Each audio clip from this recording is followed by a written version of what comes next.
the more you can build momentum, the easier it is to communicate and be able to get buy-in and commitment across several different stakeholders. 5, 4, 3, 2, 1. 40 seconds, Tim. We're going. Never in the field of human conflict. How do you measure such an astonishing moment in history? You're listening to the bigQUEST podcast with Andy Murray. In a high-stakes, unpredictable world, every day is ripe with blue ocean adventures just waiting to be discovered. You need the mindset, the methods, and the motivation to lead with confidence into the unknown. Come along as we talk to today's top leaders, known for simplifying challenges, outsmarting variables, and inspiring greatness. Andy, welcome to this podcast episode. Yeah. Hey, Ben, how are you doing? I'm doing good. Hey, I'm excited to wrap up the 5 big questions. Before we do, there's several great books that might be a little under the radar for most people, but they contain some really important bigQUEST thinking. Yeah, there's been a couple that I've ran across this summer that I didn't realize were out there. I'm not even sure how I found out about them, but they really have influenced my thinking. One that was published in 2001 called Crossing the Unknown Sea. And it's work as a pilgrimage of identity. It's written by David White, an Englishman, and it's a great book for a couple of reasons. One, David is a poetry expert and writer, and so everything he writes in the book is done with great language, which I've always found that to be good. And most business books I pick up, I really don't end up reading. I just find them a lot of sameness, much of muchness, unfortunately. And so, but this book really does a great job of dealing with uncertainty and all of the things that come into play when you set out on a journey or a quest and have to go through unpredictable adventures. And so, but he's also written it as a business consultant / poet, which is a great combination. And if you like a good read, that's what a combination. I would recommend. Yeah, interesting combination. Well, that's one of the books. Very interesting. I've actually heard you talk about it. The other book even more. So what is that? Yeah, the other book is called Uncharted, How to Map the Future Together by Margaret Heffernan. She's an entrepreneur, author, frequent TED speaker. It was published this year in 2020, September. And I found that to be very fascinating because she talks a lot about it's hard to put it in words, but the unreliability of predicting. Yeah. And it's not quite the science that some might think. And the future is a bit more uncertain than we can predict. And the models for prediction, whether it's in industry and finance or forecasting or stock picking, we're just not as good at it as we could be or we think we are.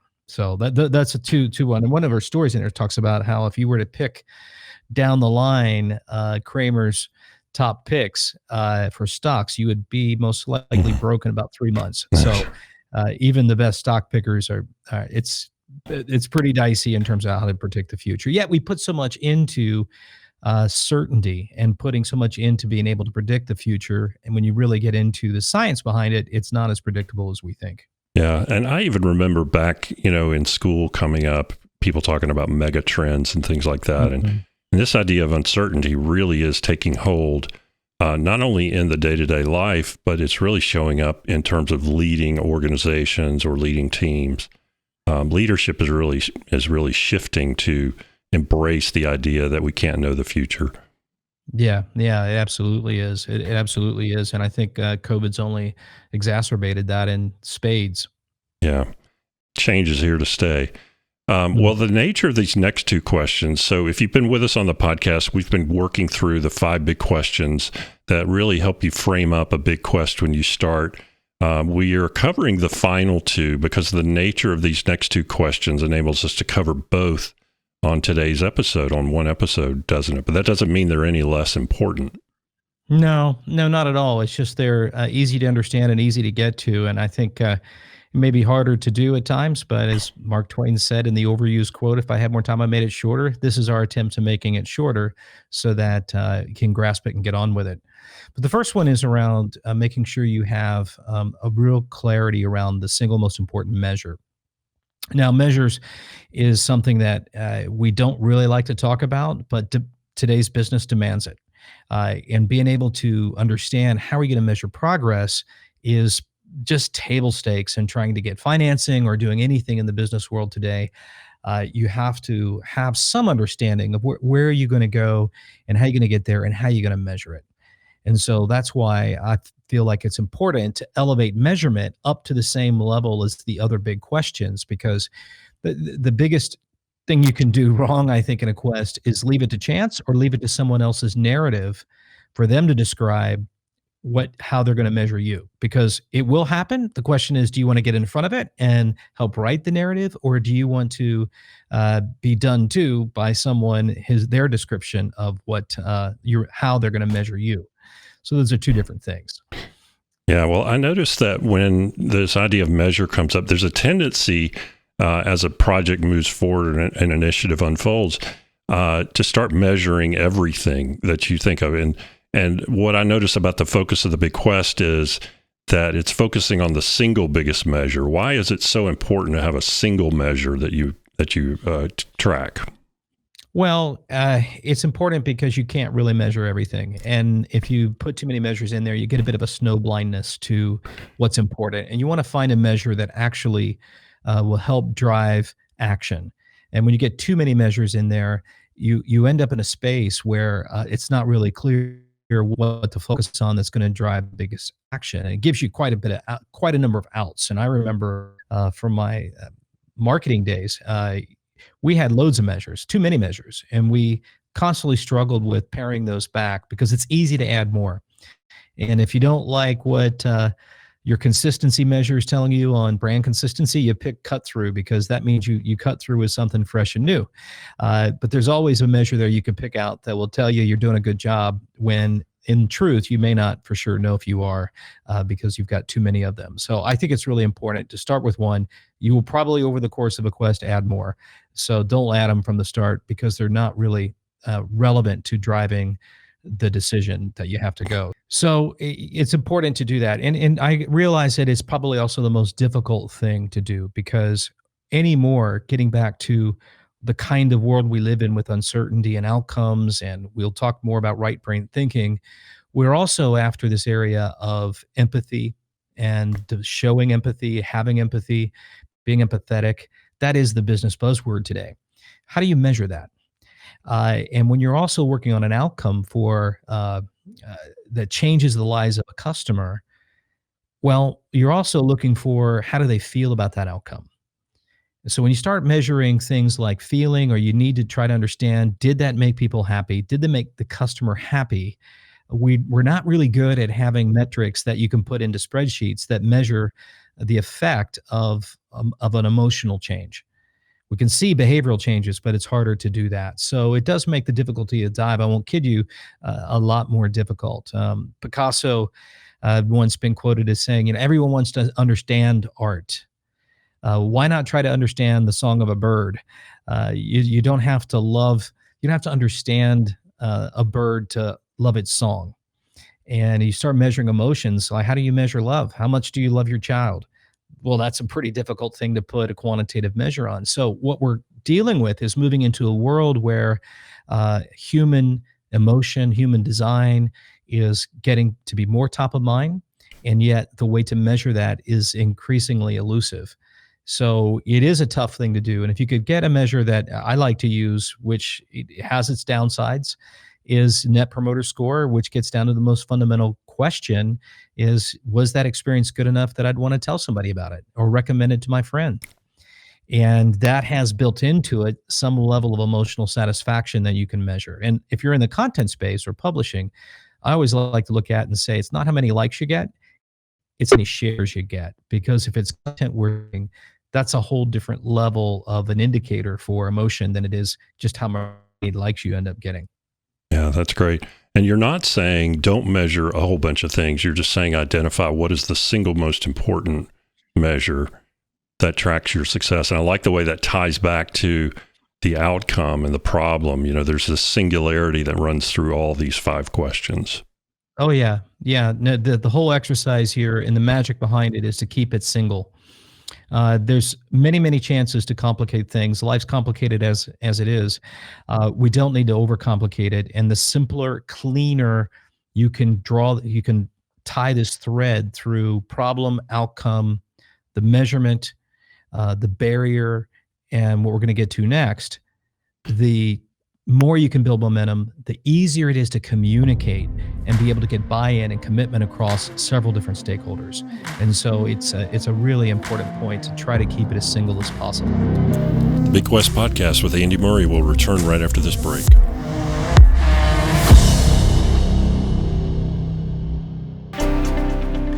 Today, more than ever, we need leaders who lead with the values of excellence, professionalism, innovation, and collegiality, which stand for EPIC. These are the values the Walton College of Business consistently demonstrate. I've worked with the Walton College as a business owner or executive for over 25 years, and I can tell you with certainty, the students we've hired, the exec ed programs, and the insights from their research have made an epic impact and continue to inspire me with new ways of thinking. Their vision to bring thought leadership to the challenges business face today, such as business integrity or how to be a customer-centric organization, that adds real value by creating conversations that connect people with organizations, faculty, industry, and practice. I put a link in the show notes to Dean Matt Waller's Be Epic podcast, where you'll hear stories and get great content that will inspire you to be epic. We now return to the Big Quest Podcast with Andy Murray. The 5th question in the 5 big questions exercise, which is, what is one thing that everyone can do every single day? This question really takes us back to the first 4. Again, through that singularity, it boils down to how are you moving towards the outcome that you desire, doesn't it? Right. Yeah. Well, it's my favorite question. It's my favorite question by far. And that's for a couple of reasons. One, in any organization, there's a daily rhythm that happens. And if you're not in the flow of that river, the flow of that rhythm of what happens day to day, it's really hard to raise a priority back to the consciousness of an organization in the moment and have real progress made. So people, we're generally as humans not as good at multitasking as we tell ourselves. And so if you have a project where you're not looking at it every single day, you won't make the same kind of progress. Yeah. So every single day is about keeping it in the consciousness. That's good. And I know you practice this a lot. I wonder if you could take us through some of the just wonderful examples that you've implemented, a single thing that everyone does every day, and just how it rallies everyone together, gets everybody on the same page, and keeps them there. I know that there's some great examples that you have from Asda and from Walmart. Yeah, I can't take credit for implementing them on the examples I'm going to share, but I think Lee Scott, back in 1989, when he launched the sustainability pledge for Walmart, he put out a very big quest for their journey, and then came back and also challenged everyone to say, what could every single associate do every single day to create a personal sustainability pledge. It might be walk to work, it might be clean the retention pond, and it really created a focus for everyone to look for those little things, because the little things add up to big things. One of the great stories from that is an associate sitting in a break room and heard was looking at a vending machine and said, I wonder if that light bulb really needs to be on. So he found a way to get the thing open and unscrewed the light bulb, and guess what? Nothing changed. The sales of it, sodas and snacks, whatever was in it, didn't move. And that became something that others became aware of, and they scaled that to all stores. And sure enough, you're getting about a $10 million a year energy savings by that one act. Wow. And the idea of every single day, it puts it where the consciousness of everyone can think about the problem, look at it, and then come up with ideas in a way that that's what you want. You want lots of ideas from lots of places and people thinking about it in a way that could make progress. Now, it may not have to be the whole organization. It can be just a team, and a team can take on that or something you might want your team to work on every single day. Um, and so that it doesn't, the idea that the core stakeholders you're looking for to have ideas and solutions have something to do to bring it forward in their life and in their work. And I had a mentee once who had a challenge with trying to keep up with the growth of the organization that he was running. And once we worked through the biggest barrier he had, which had to do with his team needed to upskill at a faster rate than the growth of the company because they had fallen too far behind in the skills of the team. So he identified the skills of the team and upskilling the team as the most important barrier to work on. And so he created some questions. We talked through 4 or 5 questions that he could ask of his team every single day in some form or fashion to reinforce the idea that they needed to get better. So question like, did we get better today? What did we learn new today? Questions that allowed them to think about skill development as a serious idea, but still in a way that's encouraging and drew attention to the idea that we need to get better and we need to improve and we need to be learning something new every day. So it was a great example of that. Okay, well, speaking of one thing that you do every day, we have a very interesting interview coming up with a guy named Mike Bates. Tell us about him. Yeah, the Atlantic Grappler. You'll get to hear about him. He's a guy that has a very big quest in front of him to row solo across the Atlantic in 2022. And it's quite a 2-year quest for him to do that. And there's a lot of preparation required, for sure. A lot of challenges, a lot of dragons he's going to slay to get there.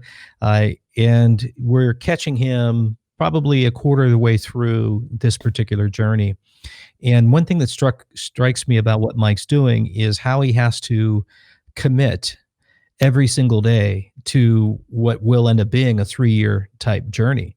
And some of the routines that he's created for himself to do something every single day is quite impressive. And his point being that once you get, and we'll hear more from him directly, but once you're out on that ocean and you're rowing every single day, it's not just about the physical bit, it's the mental bit.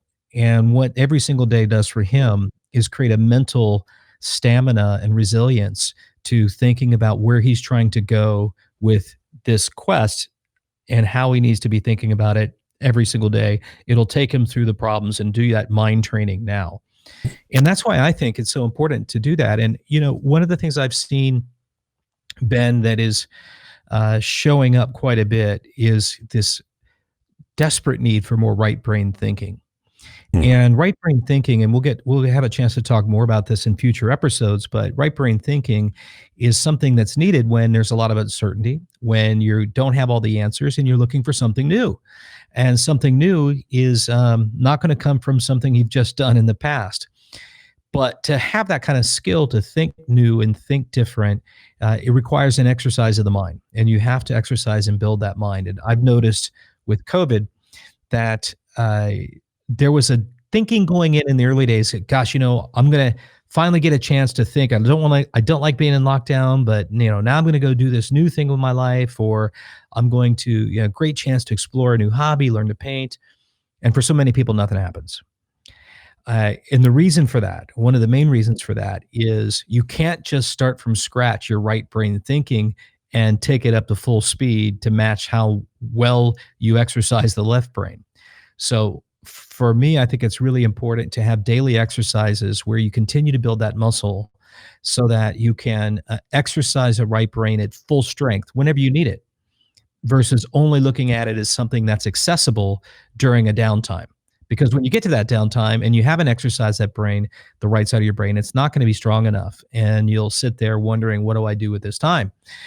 Flipping through a magazine or something, or scrolling through Instagram or Facebook. So a way to do that, there's several things we could do and talk about to strengthen the right brain. But one of the things I like to do, and I made it in every single day practice, is every day on the way to work or the way home, in the commute. I don't have to commute much now, but when I was commuting, I would look for one thing, try to observe one thing, see one thing that I had never noticed before, and be able to recount that by the end of the day. And so you would be amazed, just absolutely amazed when you intentionally say, I'm going to pay attention in a different way than just put myself on autopilot. The power of observation begins to grow as a practice. Hmm. And paying attention and practicing paying attention is one of the key secrets of creating new connections. And the left brain loves to just go on autopilot, make life easy for the brain, just get through it. Well, in all honesty, that's not going to strengthen your right brain. But it's a fun little simple exercise to say, did I notice anything on the way to work today I'd never seen before? And I promise you, put that mindset in place, because I think every single day is as much a mindset as it is a method. And the mindset behind it is the training of the mind to be able to pay attention. The most important piece of being creative is paying attention and making connections between two different things that no one else has seen before. It's not some genius level of ideation capability, but it comes through the power of observation. If you put some kind of habit in your life that creates a desire or a need to do observation, that's really important. In the training of artists and writers, one of the best workshop type development training exercises for writers to write, and especially beginning writers, and even seasoned writers still do it, is take 3 sheets of paper out and write 3 sheets of copy, one of the first things you do in the morning. And it doesn't matter, it's whatever's on your mind. Just get it down in writing. And that act of writing could be totally gibberish. But what it does is it helps you unload the concerns and the ideas, and it's a creative process. And your brain on the right side is active through that whole time. And it lets you to put away some of the worries and things that might be distracting you, and it frees the mind. I do that every single day. I take 3 pages and just write in them, and don't go back and read them. Don't care to read them. It doesn't matter. It's a matter about getting the brain in a place that it can start to create. But that's a habit and practice that I use to help develop the right brain thinking and the skills that go with it. Yeah. And it's interesting how Mike Bates is just naturally like that. You know, the guy that's rowing across the Atlantic. He's never rowed in his life. So it's not like, here's this rower who's now ready to take on the grand challenge. And he sort of has taken that whole approach, as we'll see when we talk to him coming up. But how hard is that for, I think of you as a pretty right-brained person, even though you're in a lot of situations in your career that are typically thought of as left brain leadership or conducive to left brain thinkers. What would you say to the person who maybe is a little more left brain in their thinking, and you're throwing at them some of these exercises? What happens? Is there the same benefit that they're going to get from trying some of these things? Yeah, I think so. I mean, we're still whole brain people. The right brain's always there. It just gets a bit suffocated from all of the left brain exercises. The biggest misbelief for heavy left brain thinkers and people that work in a left brain field of work every day is that if they just get some downtime, they don't have time. And if I just get some downtime, I'll be able to do this really, really well. Well, that's not true, because it's a muscle. It's a learned practice to use your right brain consistently and to cultivate that so that it can be productive when you get those downtimes. And so the thing that's the barrier is just the misbelief that it's just a matter of being able to get some time off. And I can't get time off because I'm so busy. I'm working so much. I'm so busy. I don't have time off. And therefore, who's got time to sit around and think? Well, I'm not talking about sitting around thinking. I'm talking about like your drive to work, or the train ride to work, or the subway, or wherever it is, whatever it is. It's in those routine moments where you can start to still practice ways to create observational powers. And like I said before, creativity and right brain is really about the power to pay attention. It's great. And for the next several episodes, we're going to talk to some people. We're going to do some interviews with some of the different people you've met throughout your career, and some of the people that have been writing some of these books that we've been talking about. And I think that's going to go a long way toward really showing what these 5 big questions look like in action. I wonder. Oh yeah. And through research to get to this point, I've been pressure testing and working through and getting some of the best thinking and best thought leaders up against these 5 questions. And to a person, I would hear words like, or phrases like, I wish I had known that back then. Yes, I see how these 5 things come together as a language and are codified to explain why I was successful at a certain typical big challenge that they took on. And you're going to hear that from Tom Muccio, from Daniel Eckert. Many that we've talked to will verify and validate and give stories to back up how the singularity and the clarity of an outcome, the problem, the barrier, the measure, and how that plays such an important role in the habits and practices every day. Those 5 things are absolutely the compass that will guide you and is so necessary to take on bigger things. There's a lot more to come around how we slay dragons and all the other elements to that, but these particular 5 are super powerful. Yeah. Well, so before we close here, you're really on a quest to help people because you're actually opening up your calendar. I can see the evidence from that. You're actually opening up your calendar to spend time with listeners. Well, yeah. I mean, the whole point of doing this is so that others can create bigQUEST opportunities to do meaningful work for themselves, have bigger outcomes, and do it for their teams. And so that's the aim for me. Yeah. And if I can create 15-minute windows of time, and I just found out through my career that a lot of times people get stuck on one big challenge or one question they have. And if you can spend 15 minutes just talking about that one thing to serve as an unlock, then it can go on. So these are like 15-minute unlocking sections where together we'll sit down, we'll try to unpick the lock, figure out how it's got stuck, and help get unstuck with probably an insight or an idea or just the chance for someone to vent out and say, I'm really stuck here. I'm not sure how this works. So that's what I've done about 20 hours a week, just dedicated those 15-minute sessions where we can work through something that you're stuck on, because I really do want to see you be successful. And this is for listeners. This is for people listening right now. If you want, yes. If you want to sign up for your slot with Andy Murray, go to the bigQUEST website. There's a place on there where you can fill out the bigQUEST, the 5 big questions that you're working through, and you submit that, and Andy will schedule time with you. If you're one of the people, I guess it's first come, first serve, right? You don't have time for every single person that requests, but that's a fantastic offer. And I think it's a gesture of just where your heart is on this, that you're really trying to help induce this sort of thinking of bigQUEST thinking, using your right brain and leadership, because there's been such a fixation on like kind of left brain organizational thinking that just doesn't really fit with where we're headed, especially coming out of a COVID year. Yeah, that's right. Oh, yeah, 100%. Yes, I look forward to it. I hope people do take me up on it. I love mentoring and giving back any way I can to help people get through these stuck moments. That's great. Well, don't be surprised if you see me signed up for some time with you to talk about that. Thanks for listening to the bigQUEST podcast with Andy Murray. Make sure to head over to bigQuest.com to download our free checklist to launch your own bigQUEST. On the website, you'll find resources and ideas around the method, mindset, and motivation concepts behind the bigQUEST framework.